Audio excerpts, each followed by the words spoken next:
This week on The Swing, Grace Elkis discusses the proposed changes to the General Studies program here at Elon. We interview the cast of Hair about their production. Zachary Horner gives us his take on the Jamal Schumann Twitter incident.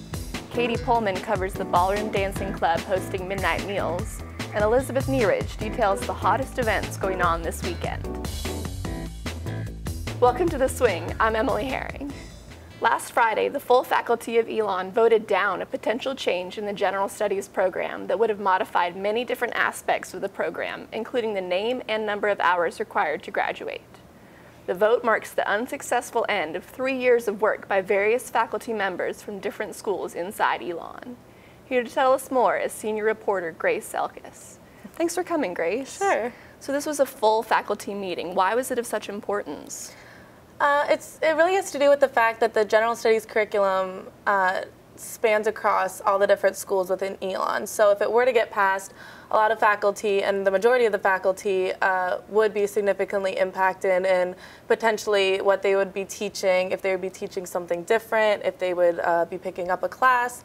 And also, if 15% of the faculty petition the curriculum committee to have it be a full faculty vote, then it turns into one, and that did happen. So the curriculum committee did look at the 7-step proposal first and actually passed each step separately, and that was back in September. So I think it came as a little bit of a shock to some people that the proposal didn't get passed by the full faculty vote because it was supported so strongly by the curriculum committee. Right, so it was voted down. Do you know the final vote count? Yeah, 119 of the faculty voted yes, and 145 voted no. So I'd consider that a fairly close vote. So what was the response of the faculty to this? I think no matter how the faculty voted, everyone recognized how much work the committee that came up with the proposal put into it. You know, they've been working for over 2 years on it, and you know, to have it just be all over and have, you know, sort of see none of the changes go through is a big disappointment. And I think there were 18 people on the committee and 2 co-chairs, and so they've all been putting a lot of effort into it. But I did talk to a lot of faculty that were disappointed that, you know, they aren't going to see the changes in the curriculum.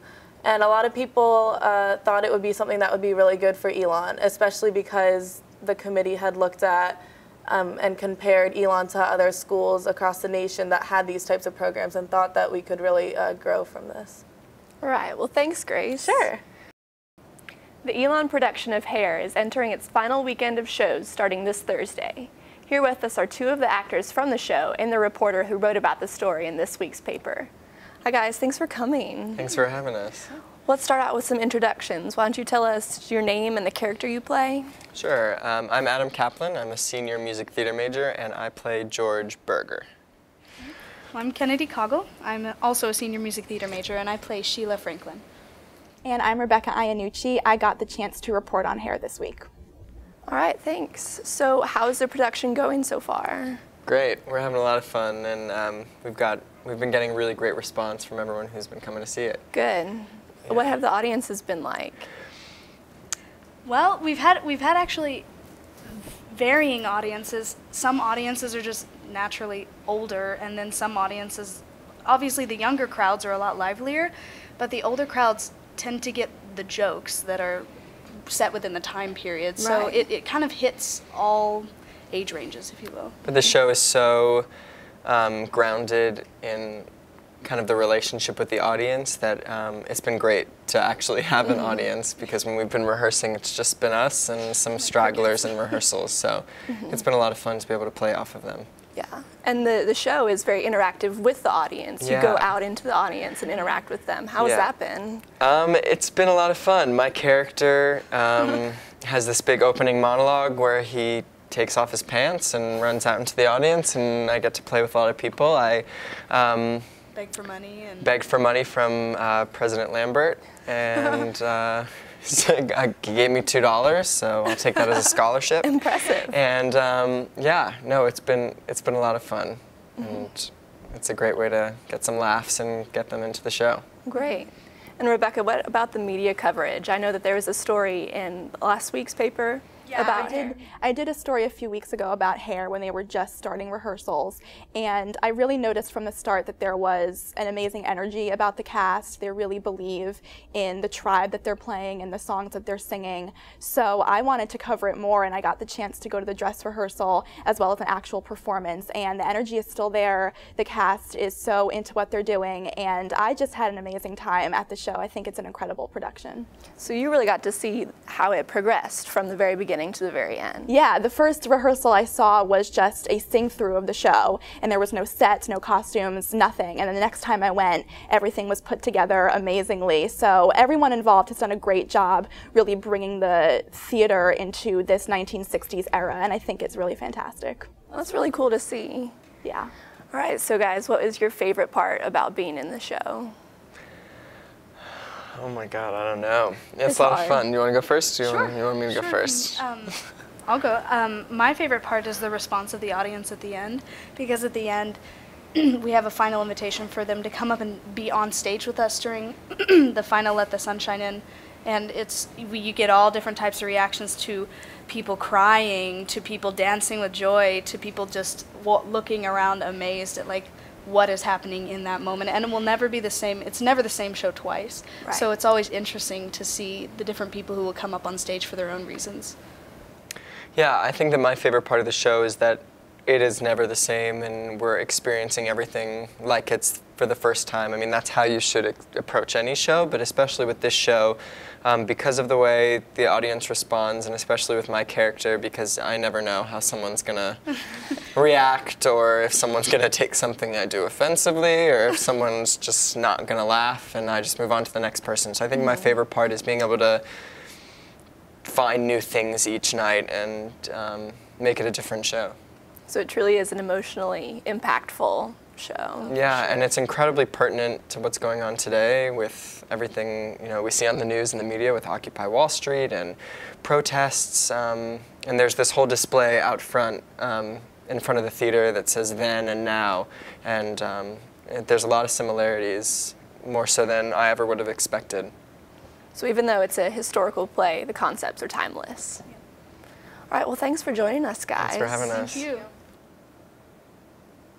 After last Saturday's game against Wofford, senior running back Jamal Schumann posted various messages on Twitter expressing his frustration with not getting put in the game.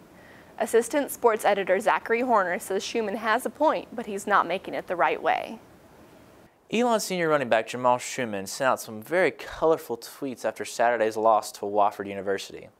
On Tuesday, he was suspended indefinitely. While both instances are stories, this says a lot more about Coach Jason Swepson than anything else.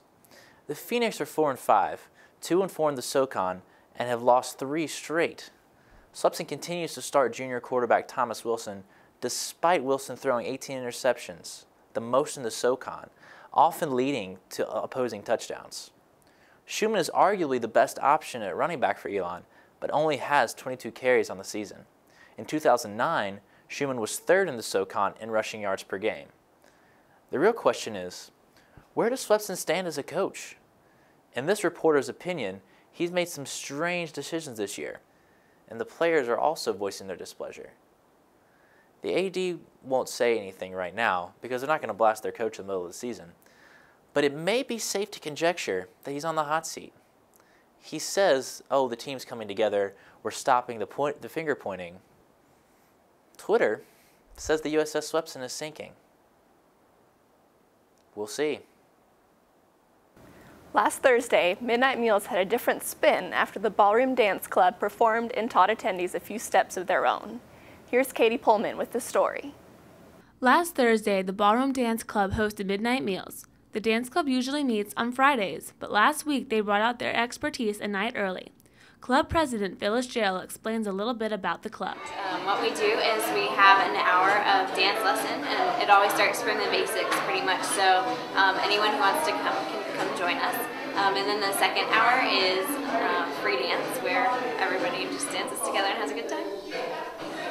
It's really been growing exponentially every year since it first started, but the dances like cha-cha and rumba and things of that sort, people really love doing. just like all social dances, it's a fun way to meet people, and it's just an activity. Also, a lot of the dances kind of embody the same kind of mood or character that they embodied hundreds of years ago, and it's kind of interesting to kind of remake that on the dance floor.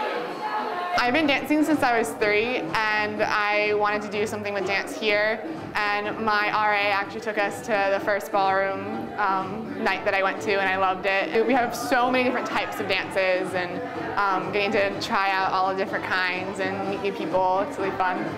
Anyone can try it, even if you're not really a dancer, but you can try it and meet new people, and it's a great way of just having fun. I found out that there was a ballroom dance club on campus at Org Fair, and I was like, dude, I have to go join that, so I did. It's really starting to make a revival today, like especially with Dancing with the Stars and So You Think You Can Dance. It's really kind of popping back up again, and it's just a great way to connect with other people. Like every Friday night, you just meet so many new faces and dance with so many new people, and it's just a great way to be social. Reporting for The Swing, I'm Katie Pullman. Finally, Elizabeth Nierich is here to update you on the biggest events happening both on and off campus this weekend. This weekend, of course, the biggest event is the Department of Performing Arts production of Hair, the American Tribal Love rock musical. It'll be going on from the 3rd till the 5th of November and in McCreary Theater. Times are at 7:30 p.m. and admission is $12 or free if you show your Elon ID. This Saturday, West Burlington Wine Company is holding a free wine tasting at 1 p.m. You can find it at 1149 East St. Mark's Church Road. This Sunday, if you're up for a drive, head on over to Raleigh at the RBC Center as the Carolina Hurricanes take on the Dallas Stars. The game starts at 1:30 and tickets are starting at around $30. But if you look online, I'm sure you can find something for cheaper. I'm Elizabeth Nierich, and that's what's going on this weekend. Thanks for joining us here at The Swing. For the latest news, multimedia, and podcasts, check out elonpendulum.com and pick up the latest issue of the paper in boxes around campus and the community. Until next time, I'm Emily Herring. Have a great day.